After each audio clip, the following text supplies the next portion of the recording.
As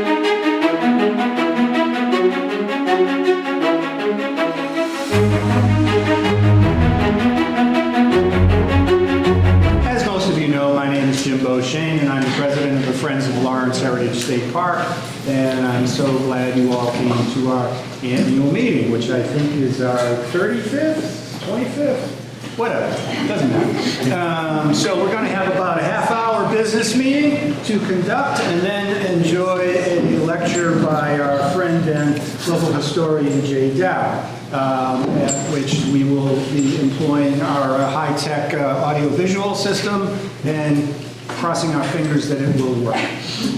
So let's get into the agenda here. Everybody should have an agenda attached to which are the minutes of last year's annual meeting and the slate of board members to be elected later today. Welcome and introduction. Shall I introduce the board, or you want to introduce yourself? Joe Fonte. York Seagan, Paula. Susan Grabsky, board treasurer. Oh, Tom Spitaleri, vice president. I didn't hear you, Jim. That's why. I already introduced That's true. Andrea K. Vanna, recorder. Joanne McConaughey, soon to be retired from the board. And we have a couple of active board members who are unable to attend today, so we wish them well, and we'll see them at future meetings, I'm sure. That would be Phyllis Tyler and Joshua Oppenheimer. Say again? Oh, yes. And Phyllis Tyler sends regards to everyone. She's had health issues. Also want to mention the presence of a couple of our honorary board members, namely Rich Padova, who is our, as most of you know, our summer seasonal interpreter for these many years, and the one and only Mary Gerard, who is basically de facto founder of this place and the Friends and all the good stuff happening here. And Joe, our former president and soon-to-be returning president, as soon as his duties for the Methuen tricentennial are completed. All right, call to order, I did that. Next up is the secretary's report. The approval of the minutes from last year's annual meeting, October 30, 2024. Can I get a motion to approve the minutes? I make the motion to approve. Oh, thank you, Tom. Second? Yeah, we got a second, Andrea. Andrea, second. Discussion, anybody? It's pretty cut and dry, it's just the annual meeting, so. All in favor? Aye. Opposed? No? Minutes are accepted. Thank you very much. Next up is the treasurer's report. The treasurer, as she previously identified, Susan Grabsky, who wears many hats for the Friends, and all of them very well. Thank you, Jim. So the treasurer's report is in your packet. It's the landscape style report. Essentially, we have a budget every year of $12,800. And this year we surpassed that goal and took in $13,599.62. Our expenses were $9,885.62, so that's always good when your income exceeds your expenses. We do, our fiscal year ends December 31, so there are some things to be paid out between now and then, but we'll end the year in a really good position financially. You'll see on the upper right area of the report that the balance of our current bank accounts, of that balance, there's some set aside for our 4th of July celebration, which Rich Padova plans and fundraises for. So there's about $1,500 that is in that account that he may use next year. And he also continues to raise funds. And then there's a Bicknell Clock Reserve Fund that we can use for repairs on the Bicknell clock, which is right outside these windows. You'll see just generally where our programming is. It's the 4th of July celebration, supporting summer boat tours, which sell out every year, also led by Rich Padova. Trolley tours, which are conducted at the Salsa Fest, when it happens. It was what rained out twice this year. And the Bread and Roses Festival. And then there's other programming needs generally done throughout the year by Rich, his Bring Your Own Lunch speaker series, I think is what you're calling it. And then some other supports to the Visitors Center throughout the year. And other than that, the expenses are pretty typical with office expenses and then desk help that we do receive grants from the Essex National Heritage area to support additional desk help. The staff at the Lawrence Heritage State Park is small, and so being open 7 days a week, 9 to 4 often, there needs to be some supplemental support there. Rick Boner, an incoming board member, often plays that role for us. So that's that. Unless there are any questions, we don't move to approve this report. It's informational, but I'm happy to answer any questions. Thank you, Susan. Anybody? Come on, give her a tough one. Come on. Nope. Okay, thank you for the treasurer's report, Madam Treasurer. Thank you. Next on the agenda is the report from the nominating committee and the approval of the board slate, which should also be in your package, the slate of renewing and of new board members for the Friends for the coming year. Should I read them off?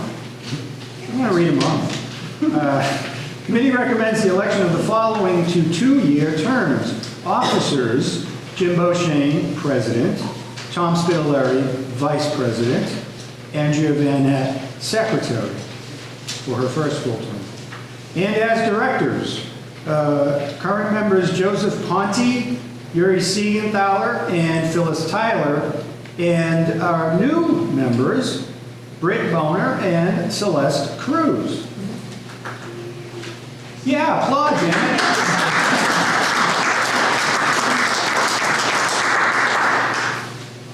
So are there any nominations for any other board members or forever hold your peace?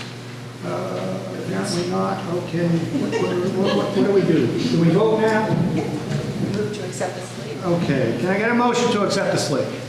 Motion to. Way in the back. Thank you, Jonas. Second. Thank you, Pam. Any discussion? All in favor? Aye. Any opposed? Better not be.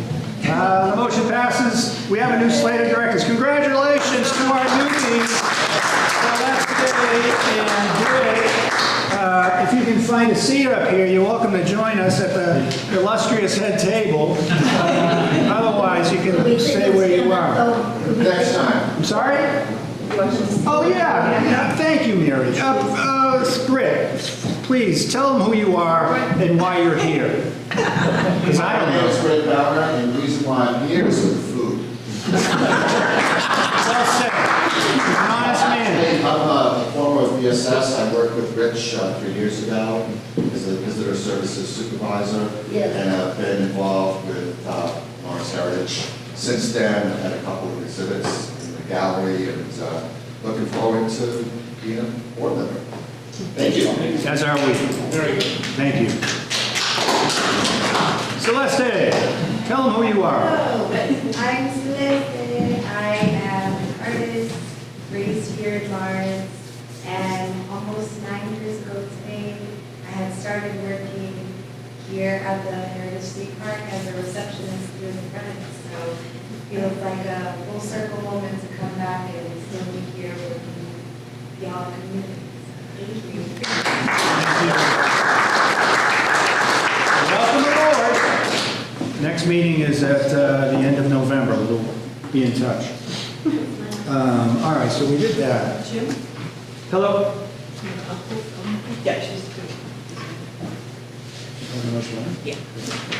All right. It is now time to recognize our departing board members, or board member, which is the one and only Joanne McConaughey. So I'll ask Joanne to come over here and be thanked and welcomed and recognized. And try not to step on the thing.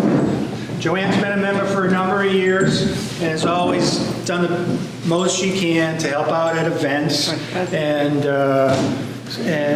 volunteer as much as possible, so we really appreciate that. Would you like to say anything to this assemblage? Well, I hope I'm not too long-winded, but if you wonder why I would have any kind of connection with Lawrence, I'm originally from Missouri, okay, lost my accent years ago, married to my husband, Jim McConney, who many of you may know from Academic Bowl if you went to school here, or the different leadership programs in Lawrence. He did so much to connect to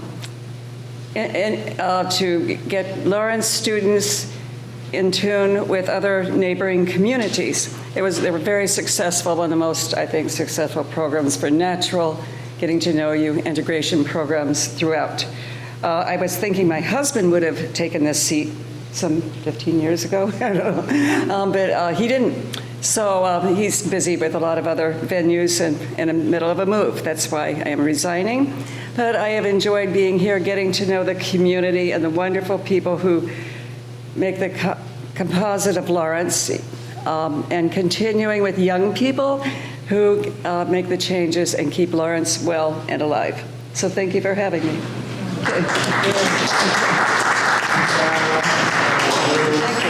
Thank you, and another little thank you. I should take that to our new house. By all means.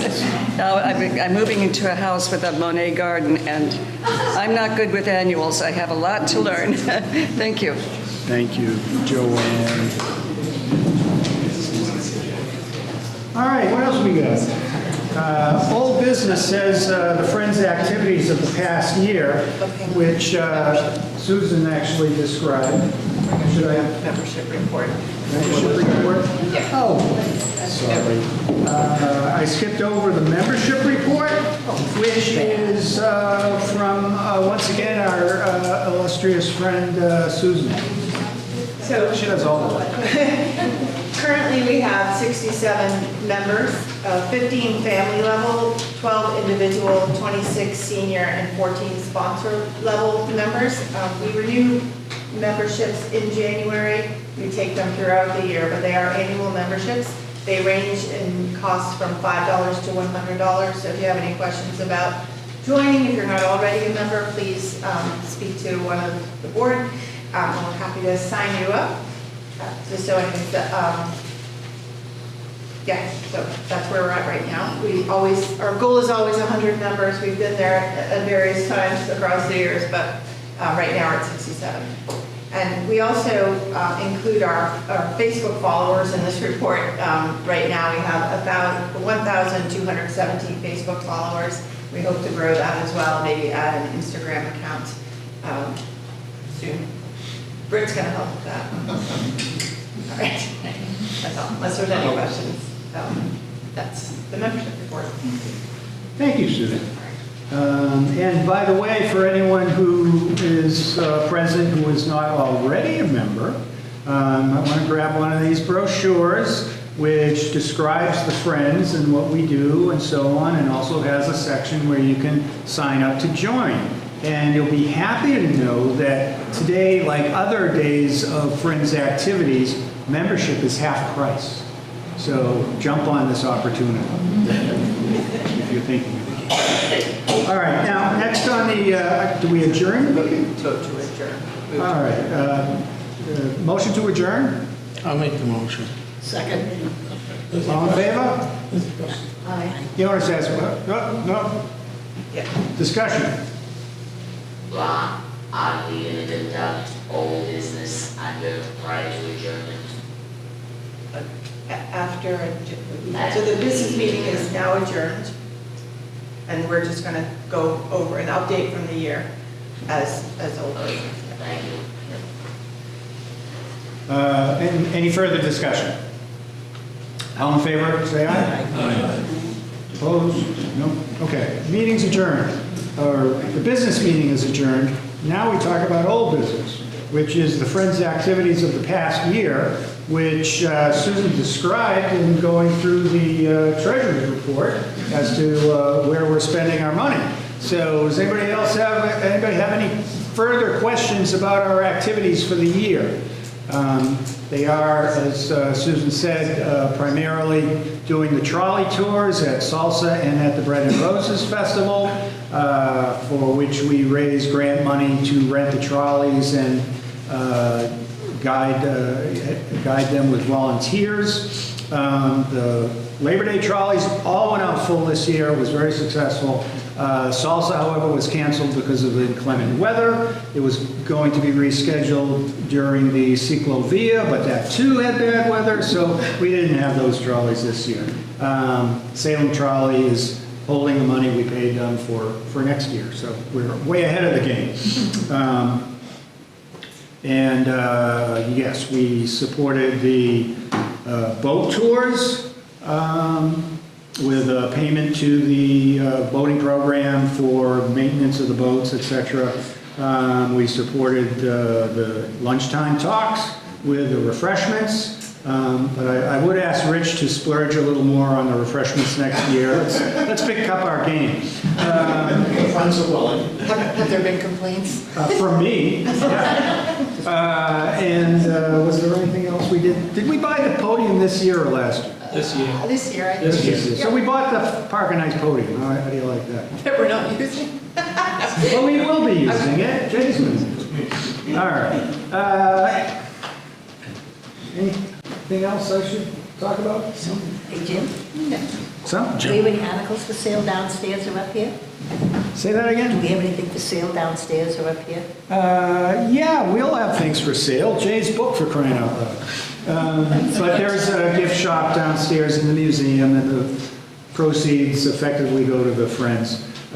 So again, Christmas shopping, think about something unique from Lawrence.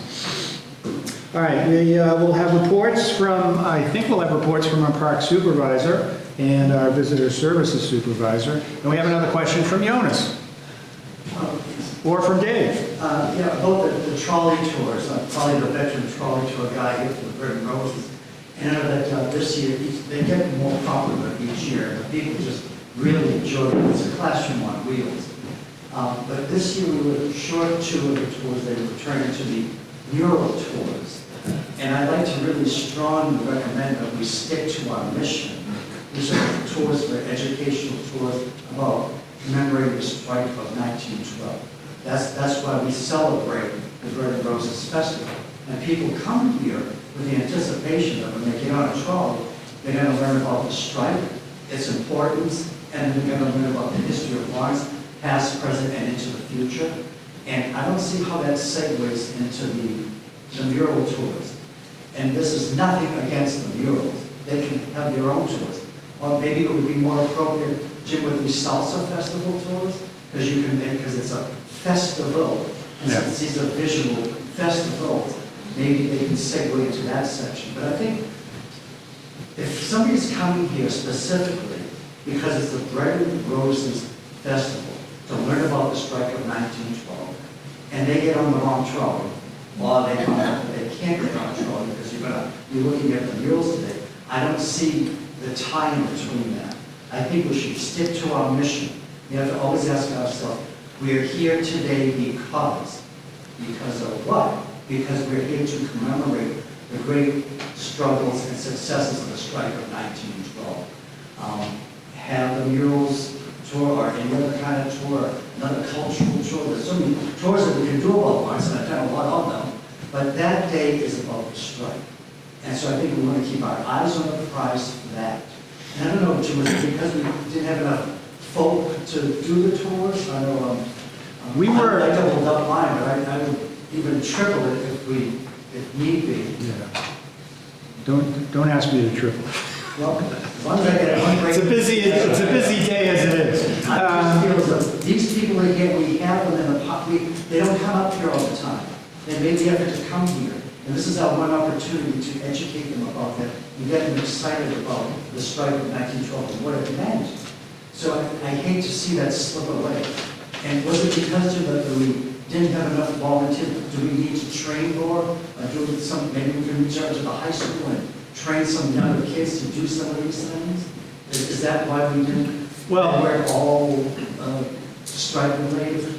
All right, this development was done at the request of the Bread and Roses Heritage Committee. You know, they're the folks who run the Labor Day Festival. And they asked us to do a couple of mural tours. So, you know, in some sense, maybe you want to take it up with them, or we should take it up with them. And What do you pay for it? I accommodated it, yeah, but I think the committee is going to reimburse us for those 2 trolley rides. Okay. And what else can I say? So this should be a discussion between them. Well, between the Friends and the Bread and Roses Heritage Committee. So can we schedule? I mean, I don't necessarily have to agree to do 2 mural tours, but it had been in discussion for a couple of years, and yes, I was short tour guide, so it was doable without too much trouble.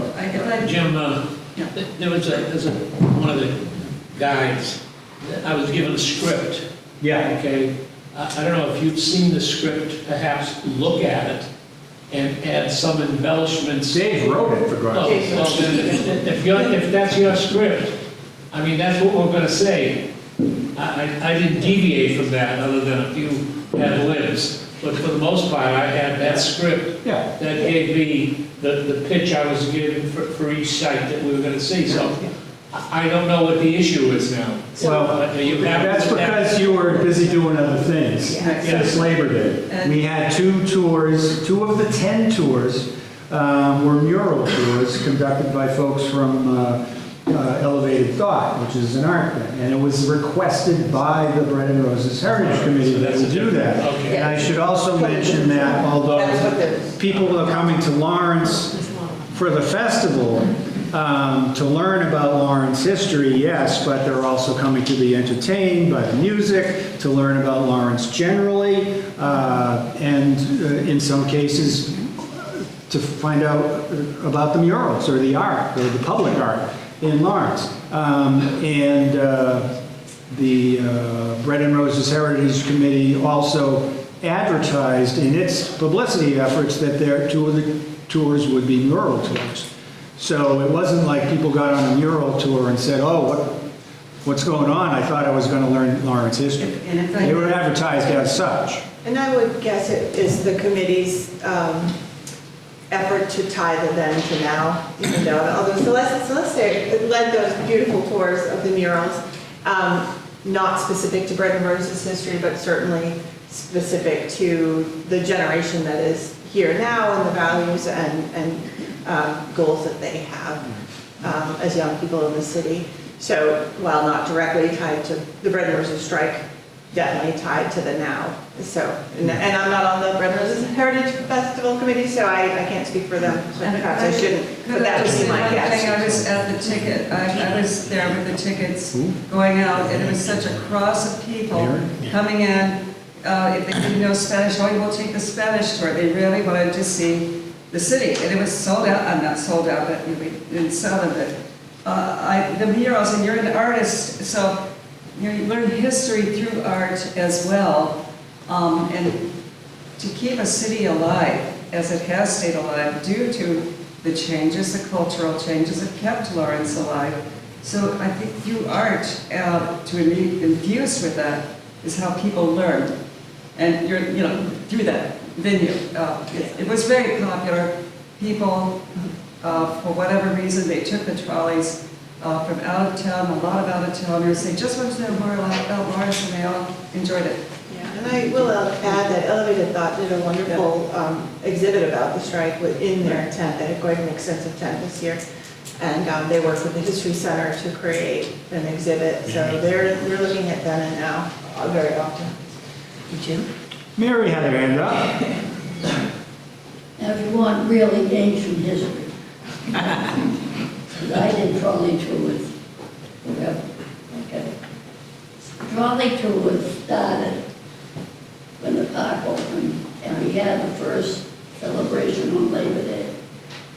The trolley tours originally were destined for people in North Lawrence to find out what's going on in South Lawrence. Right. Some people had never been to South Lawrence and didn't know it was open. That was the original purpose of the trolley tour. And I think, and of course, the Friends paper, all right? Now, it has, shall we say, grown in popularity because it is the easiest way on that particular day to get from here to there, okay?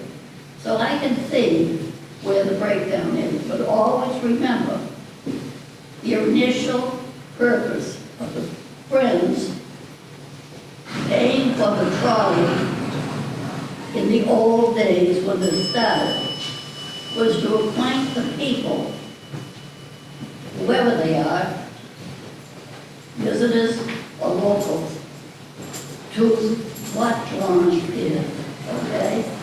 What Lawrence is. Yes, we have a strike. Yes, we've got a Hispanic population. But you've got to have people know what Lawrence is, and that was the original purpose of the trolley that we pay for.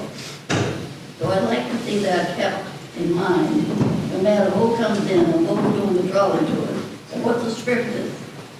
What you're trying to do is get people to know their own city, the easiest way possible, which is the trolley. Don't get away from the original, please. The owners. May I make a suggestion to the board? Yes. Having started being the very first one with Mary doing the trolley tours 35 years ago and continued and trained how many of the employees here until was continued doing the tours until my voice was stricken with cancer and result unable to continue. If we would like to promote the city and the artwork in the city, then let's request Elevated Thought, who has a very large budget, to do dual tours at the same time so that we can maintain our tradition, which enhances the collection and the promotion of the state park in Lawrence, and ask them if you would like to do 2 different tours at 1 o'clock, 2 different tours at 3 o'clock, 2 at 5, and the other ones would be, so that then you have a selection, you then have the availability for the person to say, oh, I'd like to go on this one, but I really want to go on that one. Well, let's get a little more money in, cash flow in, don't be shy to ask for money. That this is why we're here, and since we know that they're dedicated to Lawrence, let's ask them, hey, this is your opportunity to shine on a festive day like that also. So, Yeah, Dave. I've always looked at it, it is the day to educate people about Lawrence. And while we have our script, which I was unfortunately afraid, I always segue off. I always find moments on the tour to talk about Robert Frost. Most of all the people on the tour, they don't know that he went to Lawrence High School. We talk about our connections with Leonard Bernstein, anything like that. And when I am going by a mural, I do talk about that stuff. I mean, I taught hard at Lawrence High School for 33 years, and found the rest of science too. So it's not that I'm immune to that. But there's all these other things. But the bones of our mission on that day is to talk about the strike. So when people walk away, they know what it is that we're commemorating. And I do want to do all kinds of stuff that's permanent. And I try to stay away from the old memory lane, like, oh, this was where we used to have 5, 6 kids. You mean you don't tell them about Ippolito's? Like Lawrence used to be. No, you gotta stay away from that. You talk about the historic things that happen in here and how Lawrence has contributed in the bigger picture to the culture of the country by producing the Robert Frost, by giving birth to Leonard Bernstein, and to other artists that have come out of Lawrence and continue to come out of Lawrence.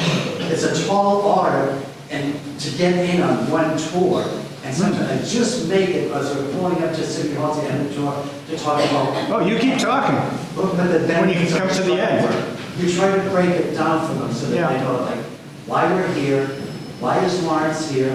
What's going on in Lawrence? What are the good stuff in Lawrence? As Mary was saying, educate. And lots of times the people on my job, they're from Lawrence. Yeah. And they get off and say, oh, Dave, I didn't know that. Oh, Dave, I didn't know that. And they love learning about it. So it's a great time to bring all of those things together. But I always make sure that I explain to them why we're here. We're here to learn about the spread of 1912 and then augment it with other successes of Lawrence. Because you don't often have a group of people from out of town or even here that are in your hand and you can do it. I'll also bring in the white front paintings if there's time. That's another piece of our heritage. So we try to touch up on the heritage, but the spine of it is, and we don't want to lose that spine, is why we Then that's what Rose's paper. And that's what Rose's paper.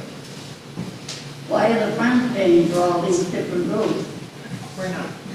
Well, we didn't pay, we're not paying for the 2 mural tours. We're going to be reimbursed for that. So we're paying for the tours that we offer, which, by the way, we're paying from grants, so it's not like we're hurting for the money. What the heck else was I going to say? And back in the day, when I started here, DCR was paying for the trophies. Damn right. But that ended, so the Friends took it over. Yeah. At that time, it was no friends. Yeah, that's before the Friends existed, but at that time, DCR had more money for programming, and DCR paid for the trolleys. And sometime early in my tenure here, the money dried up for programming, and so we Disappeared. created the Friends, and were able to access grant money that way. But now it's become a Fred Rose's thing. Let them pay.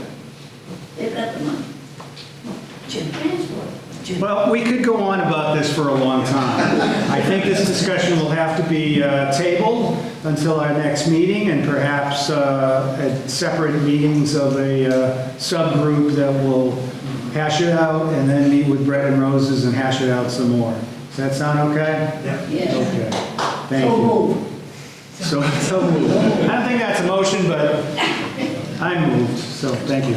I think it's time now, unless anybody else has a question for our guest speaker, and to close the meeting. I'm sorry? Is Matt speaking? Oh, shoot. Hey, Matt. Hi, Joe. You got 5 minutes. All right. Yeah, I'm sorry. At some point, I mentioned reports by the park supervisor and the visitor services supervisor. Park supervisor Kyle Clark is apparently not with us at the moment, but we are blessed to have Matt Hagopian, who is our visitor services supervisor, recently returned from his summer season at the Boston Harbor Islands. Thanks, everybody. Again, I'm Matt Hagopian. I'm in charge of visitor services here from October to May. And as Jim said, I'm at a different park during the other season. First of all, I want to thank everybody in this room, friends and guests, for all the work that you've done in the past, that you're doing now, and that you're going to continue to do in the future. So it means a lot to us to have such an active and great friends group. So with that, I'll just give you a quick kind of rundown. I've been back here for 2 weeks and sort of just trying to get my bearings back again. And I know, so we had my counterpart over the summer. Her name was Becca Moses, so she filled in over the summer for a seasonal position, along with Rich Padova serving as the park interpreter. With the two of them, they were able to do our usual programs, as well as reach out to some new groups like not a new group, but reach out to groups like Essex Art Center to get an art installation in our visitor center park. You probably saw it. Looks like a blue dragon or something that's going through the park there. So between the two of them, they were able to keep, what we had, what we've been doing, and to sort of reach out also to draw in some new groups and some new ideas, which I think is a great balance. And I think that's when we can make that work, that's what's going to make this place work. So that being said, the 2 weeks that I've been back, or the past couple of weeks in October, which is what my report covers, Lawrence Public Schools have actually sent over, they have an alternative program called the RISE program. They sent their faculty over here to do a tour. So it was a bunch of teachers, and they're trying to name their school, rebrand it, and they wanted to get a sense, because a lot of teachers were not from Lawrence or didn't know Lawrence history, and the principal there wanted them to kind of get a sense of what Lawrence is all about before they do their rebranding. So we took them here, I gave them a tour, they watched the movie, and they kind of used the space here to meet. So that was different, and it was interesting, and I'm curious to see what they come up with. Other than that, it's been very active with Theater Espresso, and if you don't know what that is, this is a professional group of actors and actresses that come here and put on a show for Lawrence Public School fifth graders. They're amazing shows, and last week we had 120 kids, fifth graders coming in here. Half of them are up here to see the show. I have the other half downstairs, and then we switch. Tomorrow morning, this room will look different. We're going to reset it once you leave, and another 120 kids are coming from Lawrence Public Schools. So that's been great. The energy is always great when this place is full.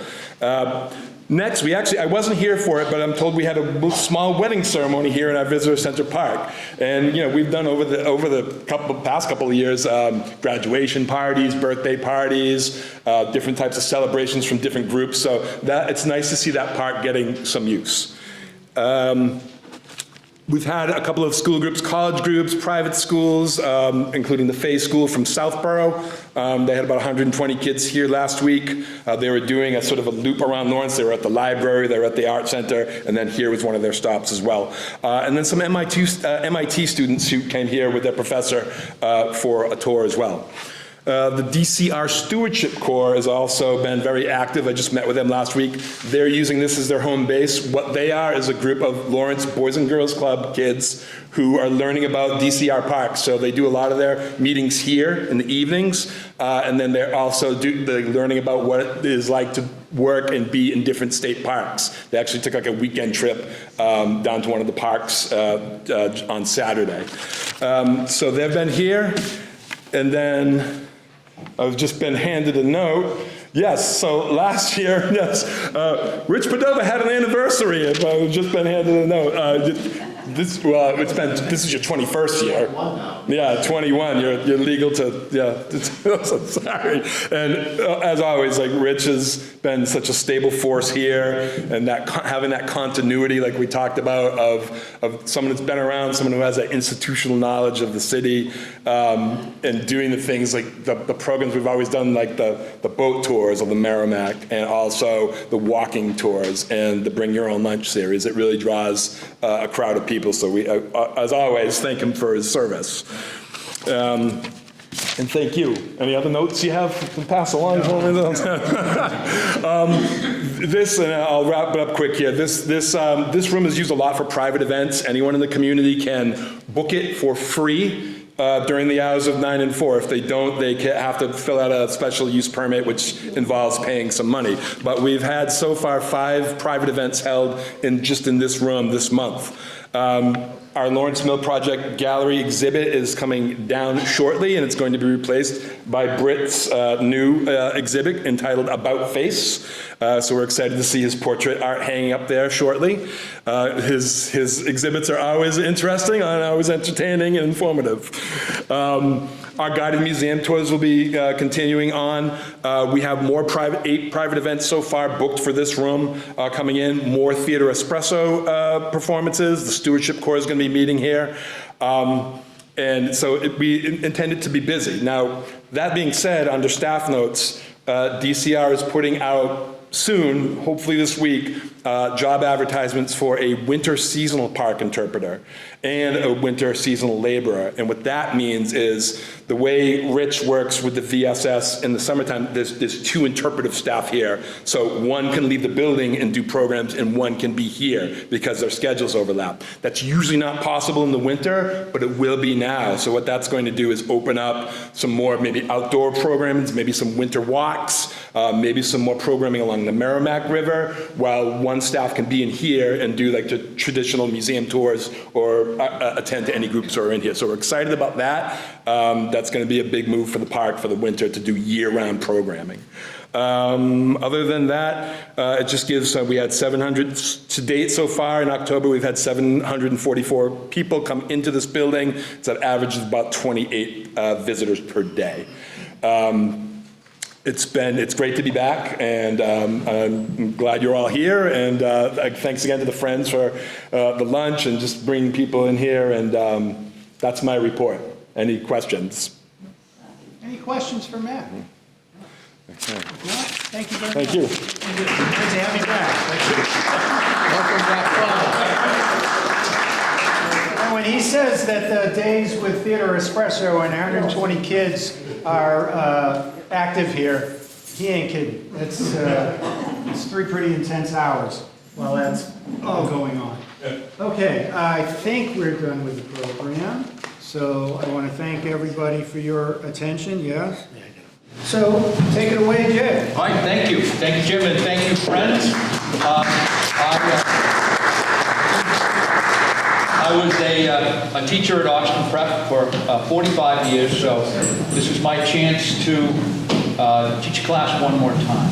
And so I promise you 2 things: no quiz and no homework. I'm a trustee of the Daniel Appleton White Fund, and I have been since 2003. I serve today with Amita Kiley.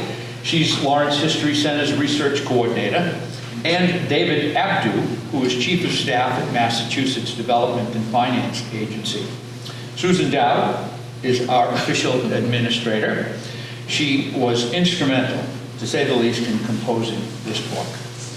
My purpose in writing The White Fund of Lawrence is to share a valuable archive, I believe, with readers like you who value Lawrence's history.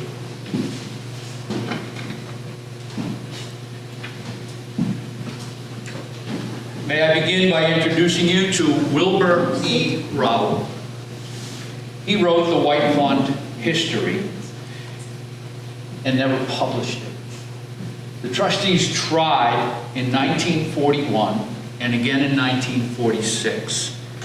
You can see their markers right there. They tried a couple times to get it published, but they failed.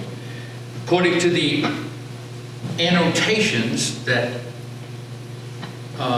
Irving W. Sargent leaves throughout the document, the printer went out of business. And then finally, his final excuse for not printing it is Rowell died. So I couldn't quite understand why they left this unpublished.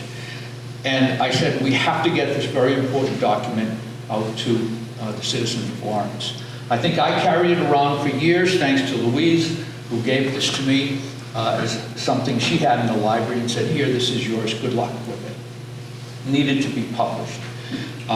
They don't get the job done according to Irving Sargent, but I have a theory as to why they really don't get the job done.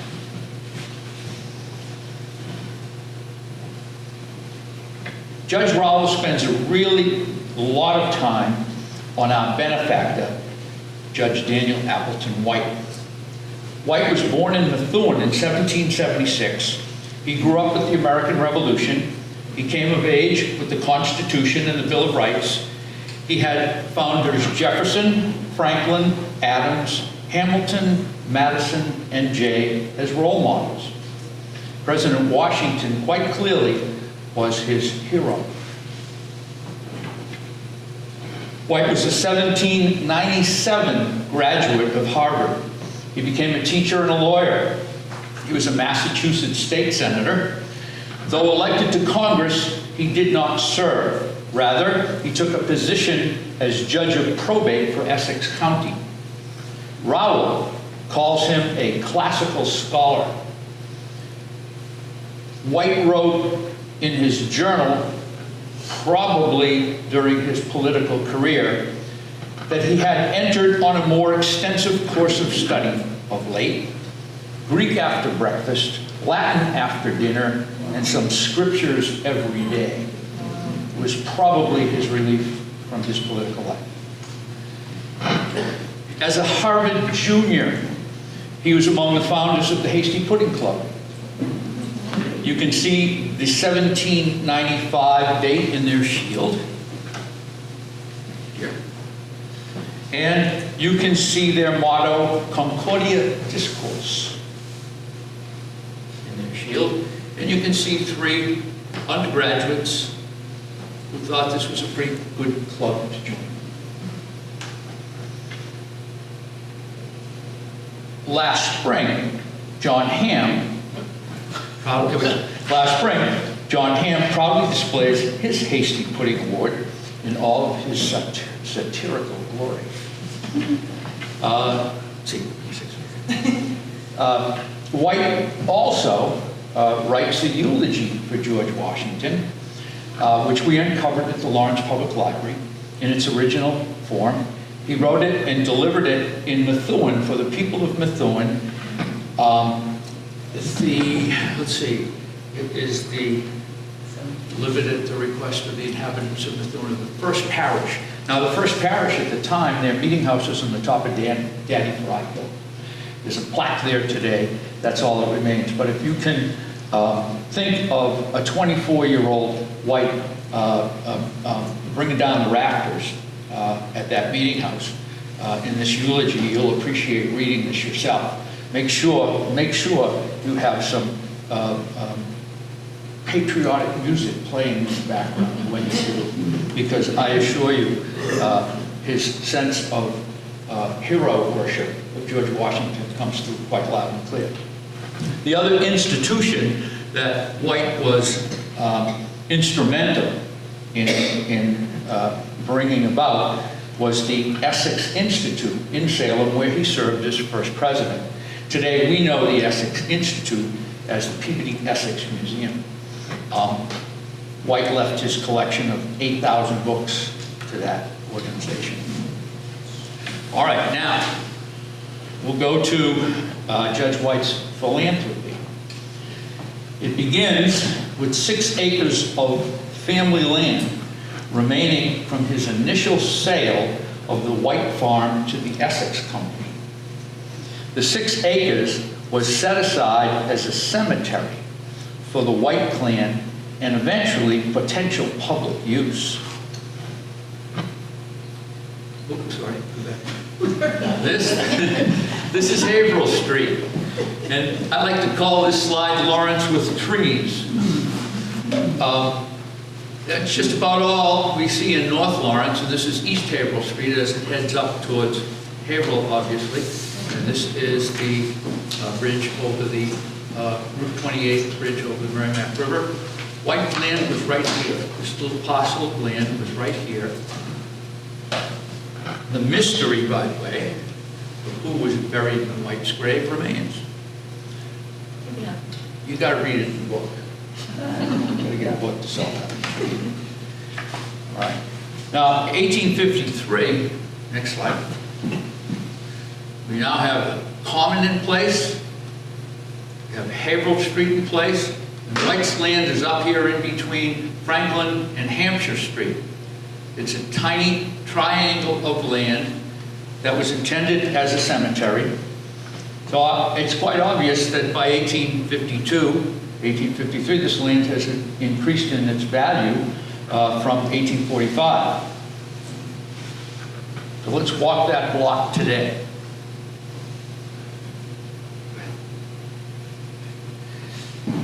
All right. St. Mary's Church, St. Mary's Rectory, lots of parking lots for St. Mary's in and around here. The corner of Hampshire Street and Haverhill Street, we have Lawrence Public Library. In the early days of Lawrence, there were some fine homes built along Haverhill Street. Many are still there. Bradford Street, same thing. Lots of very high-end housing was built quite early in Lawrence's history. Right here, we have what's today known as Sycamore Village. I remember it as the Bradford Street Apartments, when shortly after urban renewal, a very modern apartment complex was built there. And let's see, I think it's Concord Street, somewhere in there, has disappeared over the years. And then we come up here, and the new police station, of course, is being built down here on Lowell Street. So there's some geography for you. That 6 acres of land,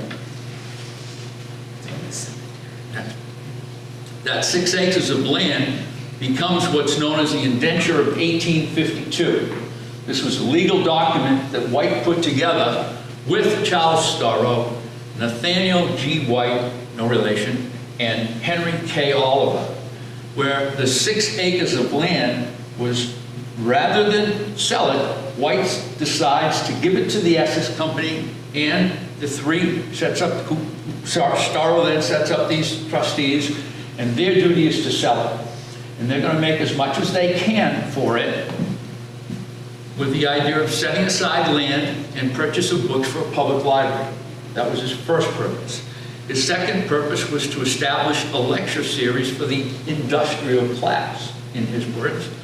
And finally, he established a grant program for the betterment of the young of Lawrence with whatever money was left over after the lectures were delivered. Okay. Corner of Hampshire and Haverhill Street, the old library. I walked past it 100 times. Perhaps some of you actually went in it. It was built by the White Fund with a gift of $50,000 in memory of trustee Nathaniel G. White. The gift came from his wife and his daughter. 1892, the library opened to the public.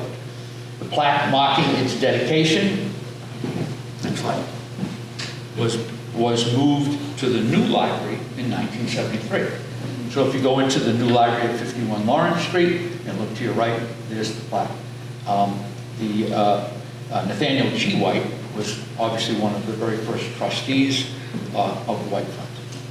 The library, I believe, stayed in the hands of the White Fund until the 30s, when it was eventually turned over, ownership was eventually turned over to the city. The city had rented space and rented the whole library for all of those years up until the 30s, and finally they took ownership in the 30s. Okay, now, the question is, why does he do it? Why does White set this indenture in place, put this indenture in place and set it in motion? In 1852, well, in his words, he has at heart the welfare of his native place. Secondly, he has a desire to do something to promote the improvement of its now numerous population. And finally, quite clearly, he repeats his focus is on the industrial class. He sees the lecture series especially as a way of providing some educational outlet to young people who will not be in school. This famous, everyone recognizes this as Winslow Homer's Beltane, which we claim as our own with the backdrop of the Washington Mill. My friend Mark the other day took a look at that and he says, "Oh, it's one of my favorite pictures." I said, "Oh, really?" And he said, "Yeah, that's my grandfather in the back row." Wow, I said, that's pretty good. And I said, I have a feeling that you may look at this lithograph yourself and perhaps find one of your great aunts or uncles or grandparents in that group as well. So today,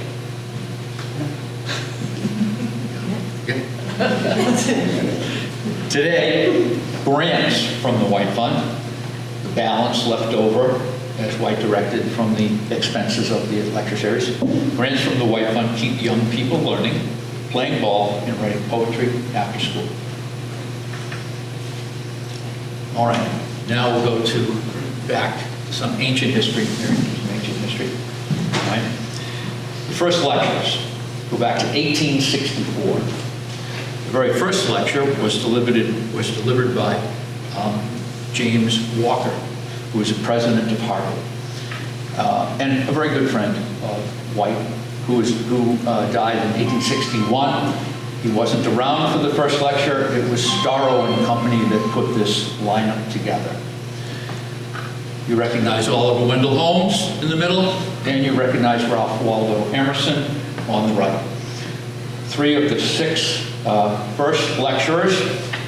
I think Storrow probably took a step back when the year was done, looked at his work and said, it is good.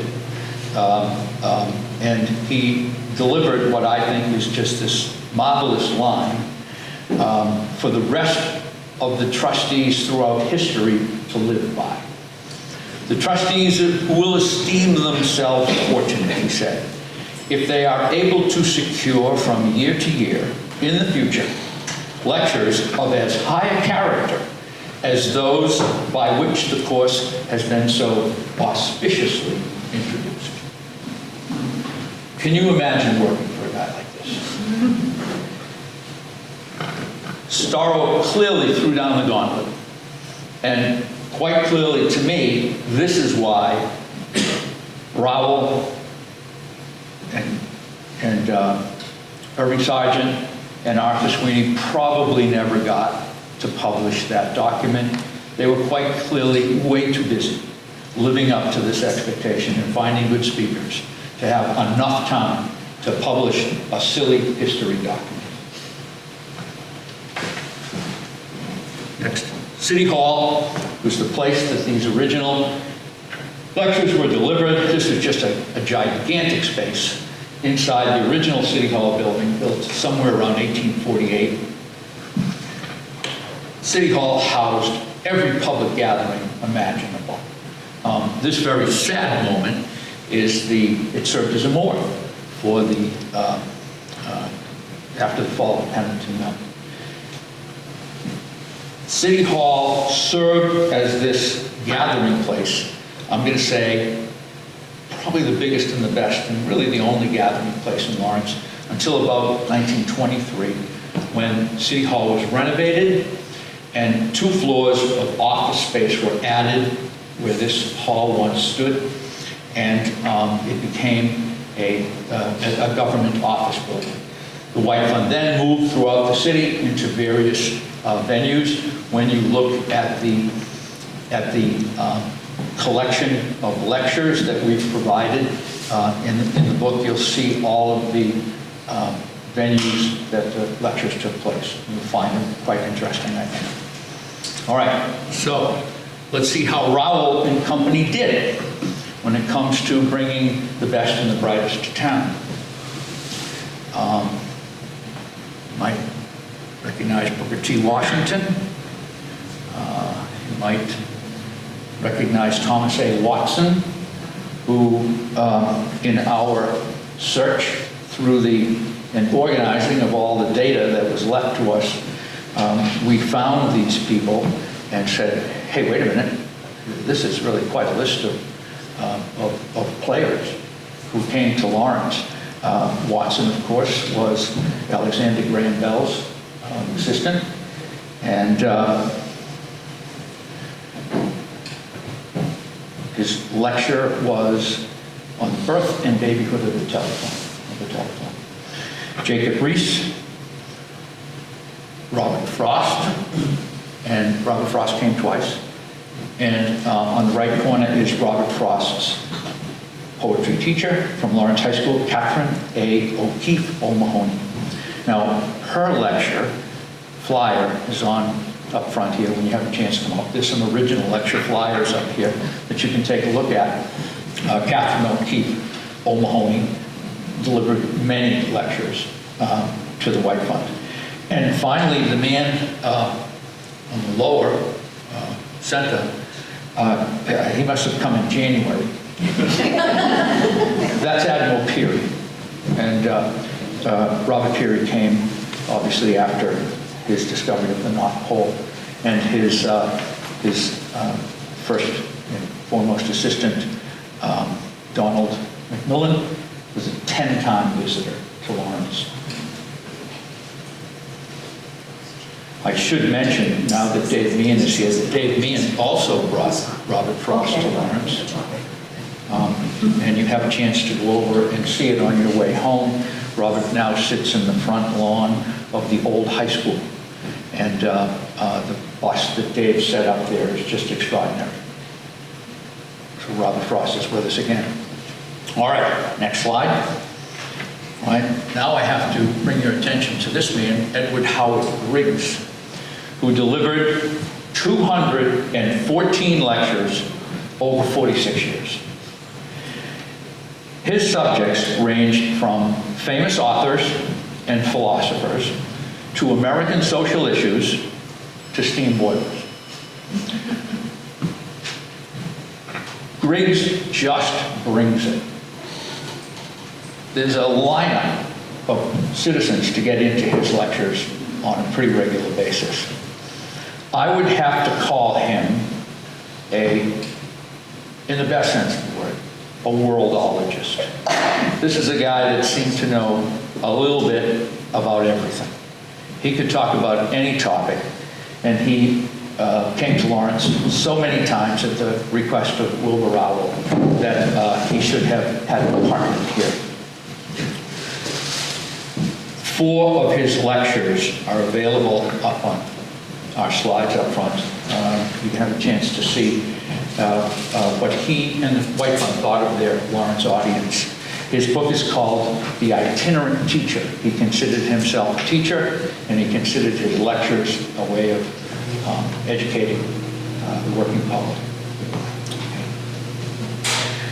All right, then, when Rowell dies in 1946, quite clearly we enter a period that we can call the television age and the travel age.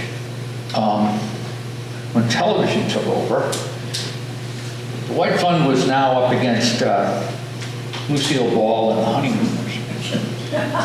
That was tough competition. When the NFL started to play on Sundays, that was the end of White Fund lectures on Sundays. So the audiences became smaller, and the topics tended to drift, not tended to, they did drift towards travel. And for about 40 years, from the late 40s, for 40 years, all of the White Fund lectures, you'll notice, are travelogues of one way or of one sort of another. Now, why is that? And I look at these 2 posters. Train travel, for one, you know, in the 50s, I can't tell you how many train trips I took into Boston with my aunt, who had to make sure I went to every museum in town and every performance of the circus and the ice capades that was offered. So train travel got me past South Lawrence. We actually got past South Lawrence. Not far, but, you know, past South Lawrence. I can't tell you how many times up on Prospect Hill I spent looking at jet streams going over the top of the hill, wondering what it was like to fly in a jet. Well, it took me till like 1972, I think it was, before I even got in an airplane of any kind. So you can see this time period was dominated by people's interest in travel.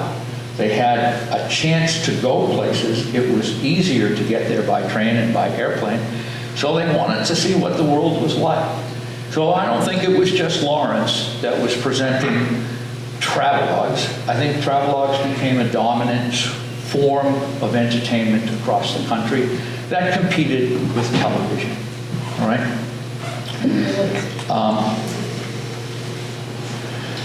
So let's move to, next slide, let's move to the 90s now.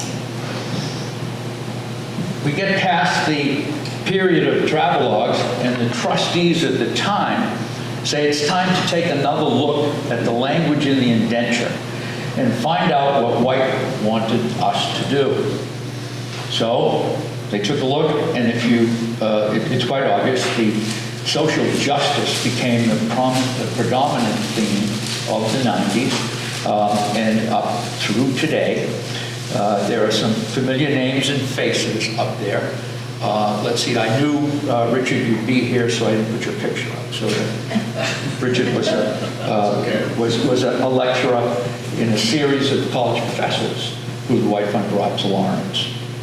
Down in the right-hand corner, Julia Alvarez came twice. Second time, I detailed carefully in the book because it was such a moving visit with the Lawrence High kids lined up in the middle of the library auditorium asking her how to write a book. they too wanted to do what she did. How do you do this? How do you do this? One question after another. It was absolutely a moving event that if you looked around the hall, you could say this is exactly what White had in mind for the young people of Lawrence, to be educated, to be entertained, to be challenged, to be made to think by a writer who came from the place that they did, who came from the place that their mother and father or their grandparents came from, who had so much to do with the overthrow of a dictator. That's why a lot of people were here. They wanted to hear it from the poet of their country. And next slide. Third trip to Lawrence, just earlier this month. In October, Julia came back. She was a guest of Northern Essex Community College, and she told the story of her new book called Cemetery of Untold Stories. I can't tell you, it's quite obvious that the conversation eventually came back to the Mirabelle sisters one more time, which was the favorite subject of the audience. And so she very willingly told us more about the sisters who died so tragically in the Dominican.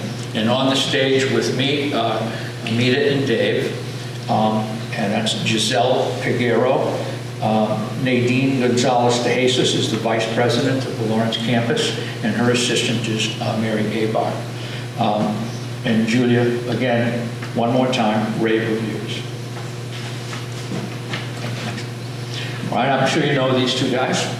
I read about the gift of art that came our way in a will in 1907 and eventually a decision in 1911 to send a collection of art to the ownership of the White Fund and then to the Museum of Fine Arts for safekeeping until such time as a museum was built in downtown Lawrence.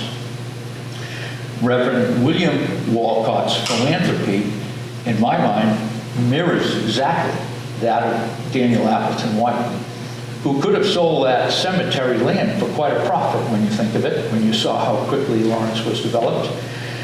Walcott could have done all kinds of things with the paintings he inherited from his senator brother. Could have kept them, could have sold them, could have kept them within his family, but he doesn't. He chose to share them with the public of Lawrence. He used the White Fund as a vehicle to do that. Senator Edward O. Walcott on the right was a senator from Colorado, obviously grew up in the Merrimack Valley. Their father was a Lawrence minister. He becomes a world traveler and a collector.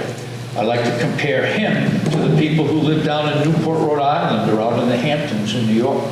He had that kind of wealth and he had that kind of inclination. Next slide. So this is just a fabulous archive that we need to make public. This is his receipt from Durand Ruel in Chicago, I believe it was, where he bought the New York, that's the New York Gallery, where he bought the Monet for $2,600. Where he bought Le Pré, which is a Pizarro, for $1,750, and where he bought the Baudin for $700. Baudin and Monet were part of the Monet in Boston show a couple of years ago. The Museum of Fine Arts has a grand collection of Monet that they put on display. And the reason that Boudin was there, Dave, I believe Boudin had a lot to do with teaching Monet how to get outside, right? And paint the landscape. The next slide. The collection of our Impressionist art, made up of four different artists in the collection, is absolutely world famous today. The book contains a full collection of the 17 reproduction slides provided us by the Museum of Fine Arts. And shall I call it list of publications of everything that was written about them over time, and where they were exhibited, an itinerary of their travels. And you'll see the world-famous museums that they visited, and you'll see what was written about them. I would say that between our collection, the documents that we provided you in the book, that the book provides you of all the lectures and all of this publication, you can do a lot of research on your own and a lot of reading on your own to find out far more of the history of our ancient history. Find far more about our ancient history than we're able to provide in a lecture or even a book. Okay, one more. At one time, and this is quite interesting, the entire collection was displayed at the Lawrence Public Library. I think the article read, "Come and see these pictures before they go to the Museum of Fine Arts in Boston." Off to the museum they go, but in 2007, they came back to the Addison Gallery to help celebrate the 75th anniversary of the Addison Gallery at Phillips Academy. There was clearly a pent-up need to see these paintings by that time. And the question was, who's going to see them first? So we figured the best people to see them were the students at Lawrence High School. So Dave Meehan's class took the job of welcoming a truckload of paintings back to the Addison, carrying the crates off the trucks into the museum, unpacking the crates, and helping the staff hang them on the wall. It was a good month long. It was a good month-long show that I would have to say came as close so far as anything has to Reverend Walcott's vision of a Lawrence audience viewing these paintings in a downtown museum.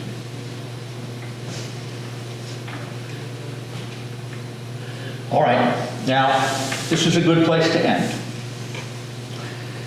This is a guy who has a street named after him up on Prospect Hill, has a school named after him up on Prospect Hill, and has a park named after him up on Prospect Hill. He's not shy.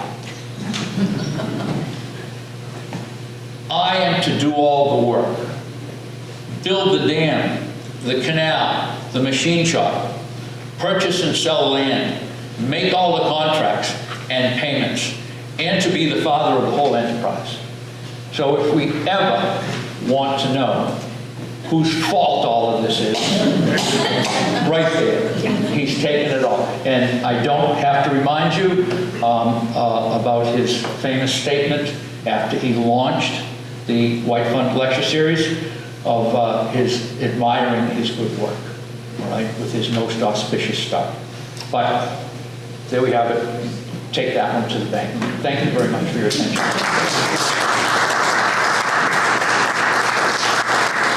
right.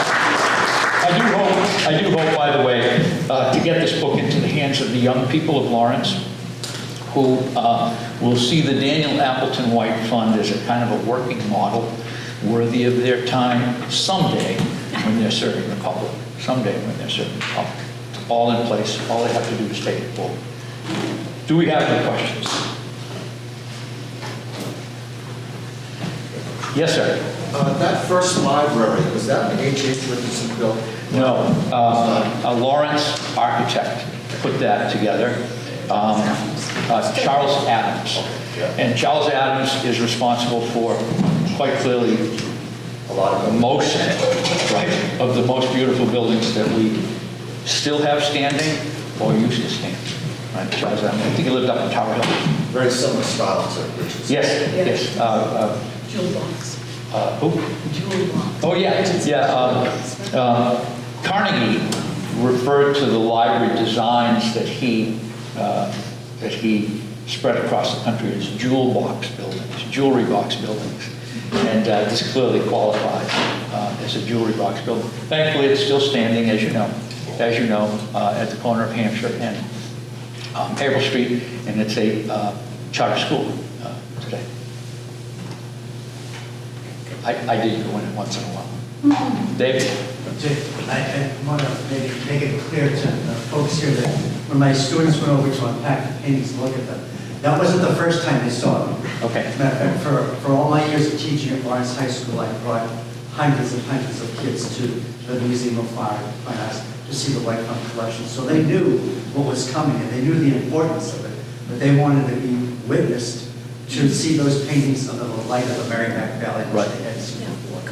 So we continue to bring in, and now the White Fund has picked that up again, and we have scheduled tours yearly to go in to see the White Fund collection. But I usually use the White Fund collection, that's the hook. Right. That's to get the people there. And then once you got them there, then you can see the whole, what the museum Fine Arts has to offer. And again, make those connections to, not just the Lawrence White Fund paintings in Lawrence, but all the other artworks that have connections to Lawrence. And a lot of the money that built the Museum of Fine Arts comes from families, not exclusively the Lawrence family, but families like the Lawrence family and like the Mills that contributed to the building of the Museum of Fine Arts. Right. And it was really the mill owners who established Massachusetts College of Art so we could train our own people to become designers and textile workers to compete in the world.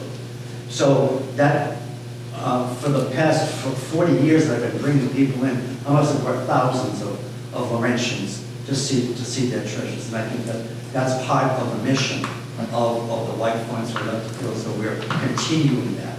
And that's a tangible thing. And there was a time when the paintings almost did come back to Lawrence. Emerson College was going to move their campus from Boston to Lawrence.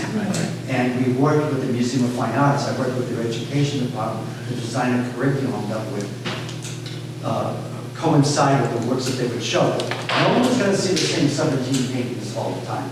So we were going to rotate the exhibits with what the Museum of Fine Arts had. And they agreed to it. They looked good, we looked good, it was a great thing for the school. Unfortunately, it never happened, but you never say never, so we continue to bring people to see the paintings. Right. If they can't come here, we go to them. Right. And the Museum of Fine Arts has been very welcoming to us, giving us free admission when we do that. Again, it's a win-win, because they reached out to our community and we take advantage of that and go in.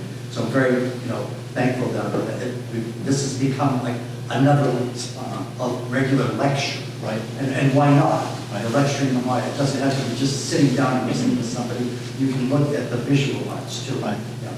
So I just wanted people to know that it wasn't just at one time, that it's ongoing. Not only is Richard's name on the lecture list, but so is Dave, for running bus trips from Northern Essex the last 2 years. Quick story, when Julia came last, October 2nd, I think it was, as soon as I walked into the hall, I had a name tag on, and that I was a White Fund trustee, and somebody looked at it and said, hey, you're the guys running the bus trips too. And she said, when are you going again, right? And so I explained the connection to Northern Essex, and that's how that pent-up demand remains, right? Just like back in the days when we had to figure out who was going to be first to see the paintings in Lawrence. And I think we picked the right group. Yes, Jones? You mentioned in your book about the court case and the attempted sale of the White Fund collection. Yeah, yes. Say it again, do I mention in the book? Yes. Mention in the book of the attempted sale twice of the White Fund collection. Yes. And the court case that resolved the issue. Yes. Unequivocally not to be sold by the Massachusetts Supreme Court. Yes. A citizens organization of over 500 strong want for new preservation and education to the general public, all arts for Lawrence. Can you explain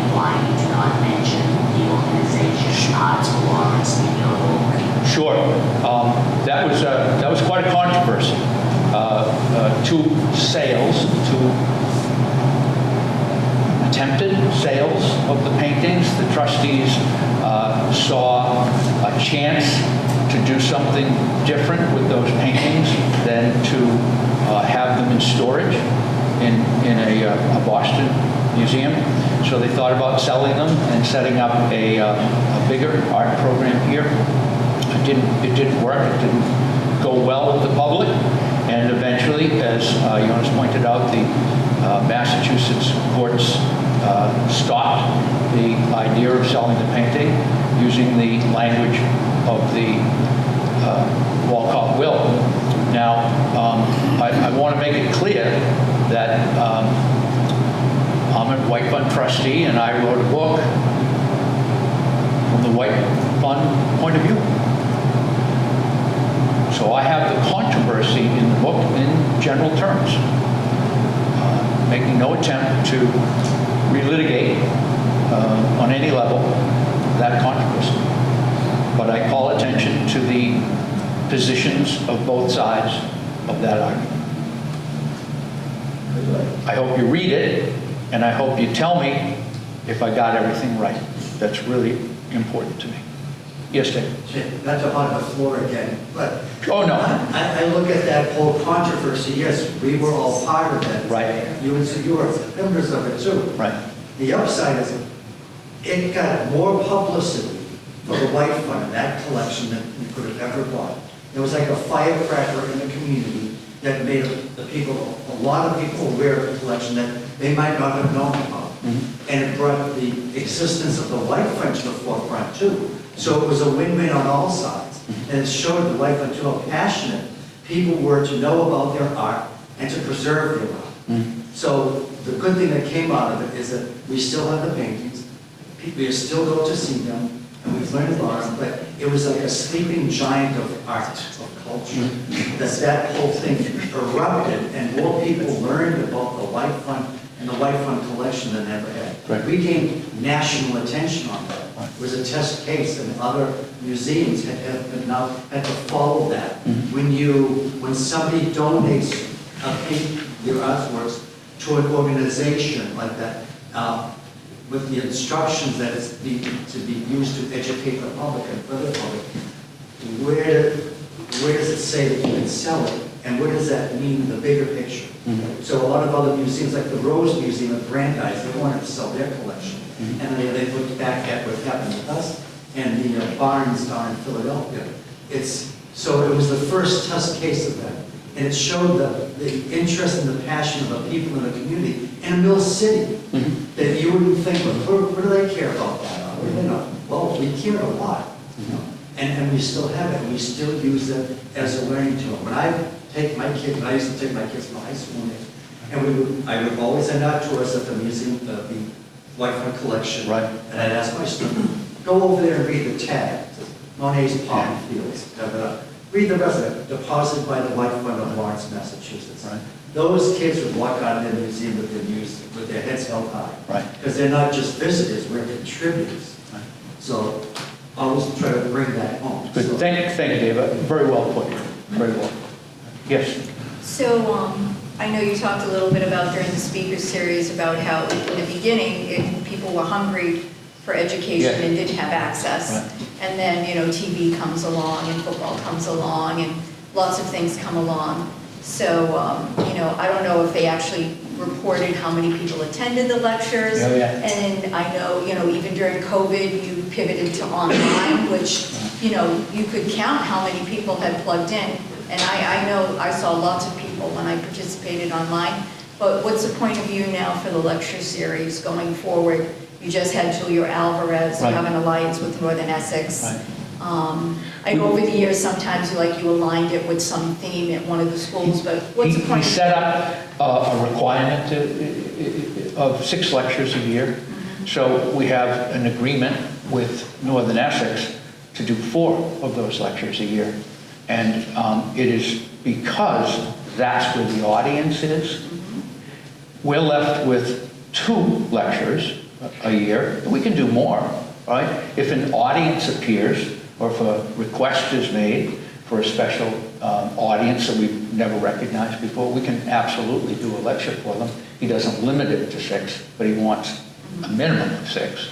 So when you think of it, the kids at Northern Essex in so many ways in 1860, 80, 90 would have been working in the mills. And those are the kids that White was really concerned about. He referred to them as the industrial class. Fortunately, they're not there anymore. They're now in classrooms in Northern Essex. So they do a great job for us finding the audience. And the other group that we've worked with over the years are the Hibernians. And the Hibernians always bring authors during Irish Week. And so we've got quite a partnership as well. Another thing I wanted to ask you is, since there is a relationship between Peabody Essex, because of his, were they aware of this book, and did you work, were they excited? No, but that's a great idea. I might run a couple down there and say, hey, do you guys remember Daniel Appleton? I know some people there, and I was like, I wonder, I remember when we went to Mass Historical, Jim, one night, and a contingent of us went to Lawrence, and we were like, what are we doing here? And then everywhere in the walls, it was the Lawrences, and, the this and that. Everything was, very Merrimack Valley driven, and it's kind of like you go to Peabody Essex, who knew? Who knew, right. Sure, that picture, did that look familiar? The hall with the big arched windows and the, what do you call the sculpture from the front of the boat? Right, that was all him, all right? So yes, and the other thing about the audiences were huge before television time, huge. There were, at one point, and I tell the story in the book, the White Fund went to a system of mail-in reservations. Oh, wow. They tried all kinds of things to keep everybody happy. I think it was Donald Cole called attention in his book about Lawrence to problems they had with tickets they gave to the mills. The tickets were intended for the workers. Lo and behold, they never got there. And Cole tells a story about all the tickets being drained off by the scalping. Well, the middle management, right? Because this was free. This was all free, so there's no. But the question is, why did middle management take them? Did they show up to the, or did they just sort of want to make sure the workers didn't get them, right? There's a kind of a mystery about that. And then I have a great letter written into a newspaper. An angry mill operative goes to a White Fund lecture and can't get in. And you know why? All the high and mighty were there. And she feels totally put out by the fact that she can't get in. She knows darn well that White Fund lectures were intended for the working class. And all of them, right, are in there instead. And she goes on about how half of the people in the hall mistook the lecture for Shakespeare when it was really about Dickens. So we'll have to get that letter out in public. She was quite clearly way ahead of the actual audience that was there. So yeah, there was a really high demand for the number of seats that the White Fund could provide for these things. And obviously cut way back by the time television went on. Right? Yes? Jim, first of all, thank you for mentioning me. I think I've given 3 of the lectures, okay? In conjunction with my employer, Northern Essex. So I remember the first time it was Martha Levitt. Yes. Okay, right, remember her? Right. And then the second time, Attorney Tom Caffrey. Yes. Okay, I forget the third one who it was, but my third White Fund lecture, right. And this is what Pam had alluded to this, it was during the pandemic, okay? I remember. It was September of 2020, and it was on, I gave it on Irish immigration to Lawrence, okay? And I did it over the computer, okay? And it's like, wow, boy, it's like, am I going to be able to handle this? What's the audience going to be like? Right. And then there are going to be technical difficulties, right? But Brett and I were talking about when it comes to AV equipment, something's always going to go wrong, right? And he knows best. He used to be an AV guy, right? Leslie, right? The director. So I got my computer all set up and at home, delivering the lecture, and then, then we had the Q&A, and I'm like, oh my God, what's that going to look like? Doing it over the computer, So, I mean, if I remember, this was over 5 years ago now, but if I remember, I got through it all okay. Yes. I don't think there were any technical difficulties, thankfully, But I have to tell you, delivering a white front lecture over the computer, it was a totally new experience, But it was fun, though. If Starro only knew, Yeah. right? Only knew, he would have said, my work is good. Richard, that time during COVID, we received a huge gift. The city of Lawrence received a huge gift from the Mentor Network, which was a social agency in Lawrence that wanted to do something for social justice. So they gave the mayor, Rivera at the time, huge check. He then called the library, and the director of the library said, this is quite clearly white on lecture material. So Jessica Villasnovas was the director. She organized her staff to pick the speakers, one of whom was Angela Davis. Angela Davis was in California. The good news was you were in Lawrence online. She was in California, so if anything could go wrong, it would have. And it's only because of the size of the gift that came our way that we were able to get Patrice Cullors, who was very much involved in the Black Lives Matter movement, Ibrahim Kendi, who was the head of Boston University's racial school, racial justice school, I think they call it. And then Eddie Glaude, who you probably watch on TV every once in a while. He came to Northern Essex and then delivered a lecture. No, he probably did it the same way you did, now that I think of it. The whole thing was a marriage between the public library and Northern Essex at the time. And those were the giant speakers that we had. And God knows where they were actually located, right? So, your Starro would have loved that one, right? And not for any, but Angela Davis, when they did it, she had a Bread and Roses poster. Oh, she did, right. Really, that was quite interesting. We all sat at home and watched it, right? Great. Well, thank you for your attention.